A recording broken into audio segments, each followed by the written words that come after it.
And welcome back to Mindset Monday. I'm Gene Zanetti, your coast-to-coast mindset coach from Winning Mindset. We got the other Gene Zanetti right here too. And today we're going to talk about the keys to failure. Last week we spoke about what are the big keys to success. And now we're going to talk about the opposite, the flip side. What are the big keys to failure? When this guy grows up, what are some of the lessons I want him to know so he could grow up and be a success? Maximize his chances of success, minimize your chances of failure. Remember, you can't guarantee success. You can't guarantee failure. But what we can, well, you can probably guarantee failure if you don't do anything. You never could guarantee success, though.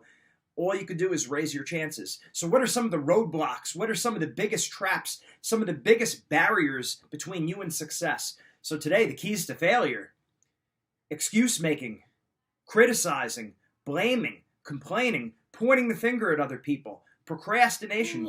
Yeah, you do all those things, you're well on your way to failure.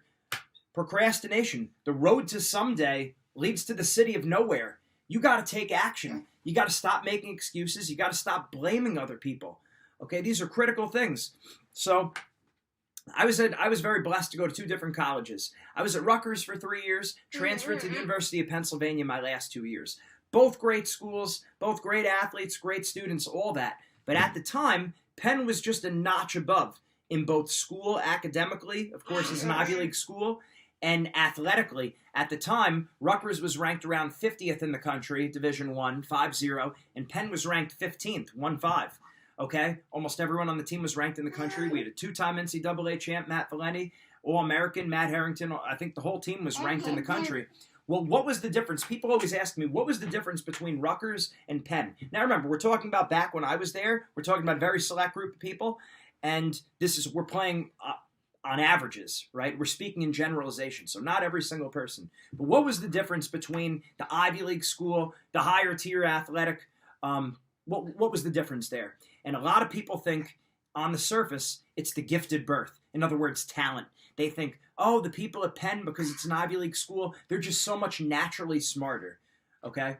And I want to tell you, after going to both schools, I can tell you this. My Penn friends were no naturally smarter than my Rutgers friends were. They weren't. They just weren't. I'm telling you, I was there. Some of the kids, in fact, I would say, at Rutgers, some of them were even brighter than a lot of the people at Penn, okay? Then let's talk about athletically. Were the Penn kids much better athletes than my Rutgers friends, my teammates at Rutgers? I would say no, honestly. There was not. People think a lot of times the difference between the top schools, they were just much more talented, much more gifted athletically. I don't think so. I really don't. A lot of the kids at Rutgers had a lot of talent. A lot of them could have been better wrestlers than a lot of my teammates at Penn. So what was the difference? If I had to say, for me, it was accountability. The students at Penn, the athletes at Penn, at this time, one group, and a certain period of time and everything, generalization, they were better at holding themselves accountable academically and athletically than my Rutgers friends and teammates. And that's just how it was, on average, right? Not each kid. It was true. That's what basically it was. You didn't have to tell the Penn kids to get the extra workouts in the summer. They were coming in, they were getting their workouts in. Okay, you didn't have to chase them down. Same thing with school. They would study. They didn't make excuses. Yeah, I mean, they made mistakes too. They were human. They partied sometimes too. They did things they shouldn't be doing. They were far from perfect, right? I'm far from perfect.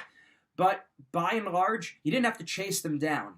They did their schedules. They were on time with their schedules. They were on time with their work. They attended their classes. They did the things they needed to do.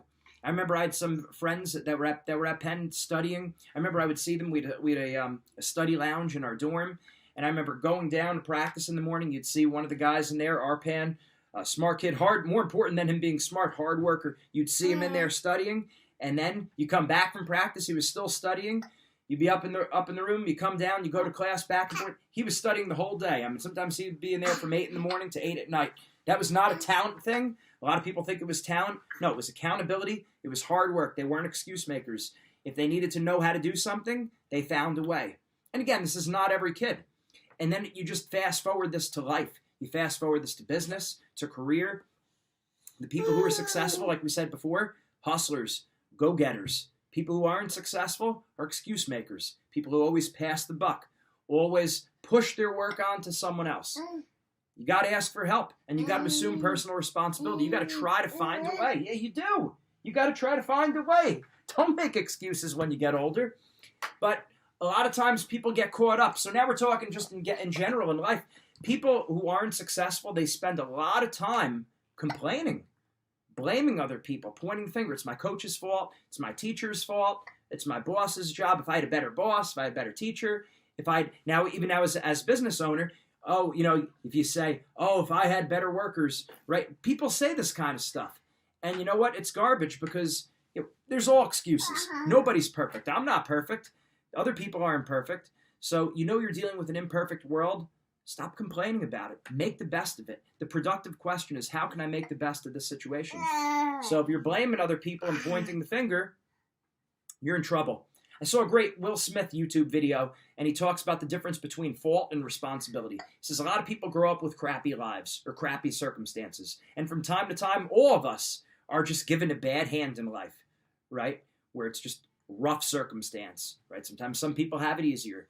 And sometimes we have it a lot harder at different points in time of our life, and a lot of times it's not fair. It might not be your fault that you're in a certain situation. Sometimes it might be, sometimes it might not be.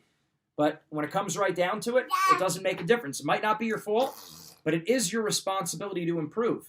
It might not be your fault, but it is your responsibility when you get older to take action, right? That's what you got to do. You got to think in terms of it like that. Things might not be your fault, but it is your responsibility. Ask yourself good questions. A horrible question, keys to failure, ask yourself, why me? Why does this always happen to me? You'll spend a lot of time on the problem. Yeah, you don't want to spend time on the problem. You want to spend time on the solution. 90% of your time when you get older, you should be thinking about the solution. Only 10% of your time think about the problem. Because if you're thinking about the problem, you're wasting your time. Yeah, it's a bad strategy. So don't waste your time on the problem. Understand the problem. Make sure you're not repeating the same mistake, but think about the solution. Don't ask yourself, why me? It might not be your fault something happened, but it is your responsibility to improve and to make the best of it. So stop criticizing, stop blaming, stop complaining, stop pointing the finger at other people. Stop looking for other people to do your bidding. That's another one. We all fall into this trap sometimes. We know there's work that we should do on our own, and we ask someone else to do it. Hey, can you help me do this? Now, we're not talking about asking for help when you need it. That's a different story, okay? And only you know deep down what you're doing here, and if this in which situation this applies to you. But sometimes there's a time to ask for help, and there's other times we got to suck it up and we got to do the work. We try to kick the can sometimes and ask someone else to do our work for us, okay? Is that you? More importantly, when is that you? Because it's all of us from time to time. A lot of times I get bogged down because I'm thinking, well, let's delegate this work to someone else. And it's like, I could have easily just knocked this out on my own. Okay, there's a time to delegate, and you got to know when that time is. Otherwise, you're going to waste your time doing work that you could delegate to someone else. And there's other times where you got to suck it up and you got to do the work. Don't expect other people to do your work. You got to be the hard worker. So be a harsh critic on yourself. I say this, if you want to be successful, you need to be two things at the same time. Number one, you need to be your harshest critic. And number two, you have to be your own best friend. There's got to be no one who's harder on you, no one who's more critical and judgmental of your actions of you than yourself. Okay, no coach, no teacher, no parent should be harder on you than you are of yourself. And at the same time, there's got to be no one who's more loving, caring, nurturing, and supportive of you than yourself. A lot of times you make a mistake, things don't go well. You say, what's my problem? Why do I stink? I'll never get this. You get down on yourself. Would you pay a coach to speak like that to you? If you wouldn't, don't speak like that to yourself. Okay, so be your own best friend and be your own harshest critic. Stop making excuses. Do the work that you know you need to do. Stop kicking the can. Something that helps me, get a whiteboard, a dry erase board, or just have a piece of paper, make a to-do list, and knock it out. These are things you know you need to do. Stop kicking the can. Stop procrastinating. This goes with our friendships, too. If you know there's a friend you haven't spoken to in a while, call them up. Call her up. Don't wait for the other person to make the call. Put the onus on you. You know, it's really like 7 out of 10 times, really almost all the time, you should be putting the onus on yourself to do something. Oh, this person didn't say hello to me. How many times have we heard that? Oh, we were outside. Oh, this person didn't say hi to me. They snubbed me. Well, did you say hi to them? Why are you putting it on them? Why are you blaming them? Be the change you wish to see in the world, right? What is that, the Helen Keller quote? Or Maya Angelou, whoever, I don't know, but be the change that you wish to see in the world. So if don't wait for other people to say hi to you. You say hi to them. Okay? Don't take action. Stop being lazy. We're all lazy from time to time. And step one is admitting that there's a problem. The first step to overcoming any problem is admitting there's a problem. And again, we don't call them problems, we call them challenges. So the first step to solving any challenge is admitting there is a challenge. Yeah, sometimes you make that mistake. You blame other people. You criticize. Stop doing it. We talked about the body language diet and the mind diet in the beginning of the year, right? One of the things for the mind diet was stop criticizing, blaming, and complaining. How are you doing with that? Are you making that a life's work? And are you taking ownership? Don't have other people do your bidding. Don't expect other people to do your work for you. Be the change you wish to see in the world.